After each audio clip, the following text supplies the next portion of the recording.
Ezra chapter 5. Now Haggai the prophet and Zechariah the prophet, a descendant of Iddo, prophesied to the Jews in Judah and Jerusalem in the name of the God of Israel who was over them. Then Zerubbabel, son of Shealtiel, and Joshua, son of Jozadak, set to work to rebuild the house of God in Jerusalem, and the prophets of God were with them, supporting them. At that time, Tattenai, governor of Trans-Euphrates, and Shethar-Bozenai and their associates went to them and asked, "Who authorized you to rebuild this temple and to finish it?" They also asked, "What are the names of those who are constructing this building?" But the eye of their God was watching over the elders of the Jews, and they were not stopped until a report could go to Darius and his written reply be received. This is a copy of the letter that Tattenai, governor of Trans-Euphrates, and Shethar-Bozenai and their associates, the officials of Trans-Euphrates, sent to King Darius. The report they sent him read as follows. To King Darius, cordial greetings. The king should know that we went to the district of Judah to the temple of the great God.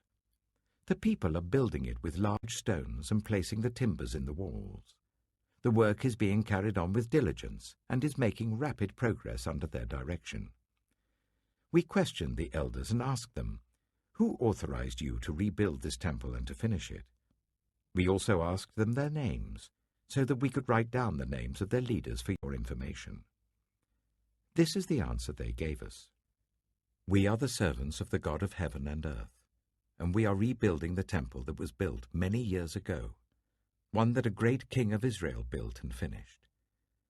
But because our ancestors angered the God of heaven, he gave them into the hands of Nebuchadnezzar, the Chaldean king of Babylon, who destroyed this temple and deported the people to Babylon. However, in the first year of Cyrus, king of Babylon, King Cyrus issued a decree to rebuild this house of God. He even removed from the temple of Babylon the gold and silver articles of the house of God, which Nebuchadnezzar had taken from the temple in Jerusalem and brought to the temple in Babylon. Then King Cyrus gave them to a man named Sheshbazzar, whom he appointed governor, and he told him, "Take these articles and go and deposit them in the temple in Jerusalem, and rebuild the house of God on its site." So this Sheshbazzar came and laid the foundations of the house of God in Jerusalem. From that day to the present it has been under construction, but is not yet finished. Now, if it pleases the king, let a search be made in the royal archives of Babylon to see if King Cyrus did in fact issue a decree to rebuild this house of God in Jerusalem. Then let the king send us his decision in this matter. Ezra chapter 6. King Darius then issued an order, and they searched in the archives stored in the treasury at Babylon. A scroll was found in the citadel of Ecbatana, in the province of Media, and this was written on it. Memorandum. In the first year of King Cyrus, the king issued a decree concerning the temple of God in Jerusalem. Let the temple be rebuilt as a place to present sacrifices, and let its foundations be laid. It is to be 60 cubits high and 60 cubits wide, with 3 courses of large stones and 1 of timber. The costs are to be paid by the royal treasury. Also, the gold and silver articles of the house of God, which Nebuchadnezzar took from the temple in Jerusalem and brought to Babylon, are to be returned to their places in the temple in Jerusalem. They are to be deposited in the house of God. Now then, Tattenai, governor of Trans-Euphrates, and Shethar-Bozenai, and you other officials of that province, stay away from there. Do not interfere with the work on this temple of God. Let the governor of the Jews and the Jewish elders rebuild this house of God on its site. Moreover, I hereby decree what you are to do for these elders of the Jews in the construction of this house of God. Their expenses are to be fully paid out of the royal treasury from the revenues of Trans-Euphrates, so that the work will not stop. Whatever is needed, young bulls, rams, male lambs for burnt offerings to the God of heaven, and wheat, salt, wine, and olive oil, as requested by the priests in Jerusalem, must be given them daily without fail, so that they may offer sacrifices pleasing to the God of heaven and pray for the well-being of the king and his sons. Furthermore, I decree that if anyone defies this edict, a beam is to be pulled from their house, and they are to be impaled on it.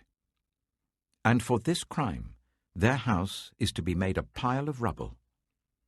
May God, who has caused his name to dwell there, overthrow any king or people who lifts a hand to change this decree or to destroy this temple in Jerusalem.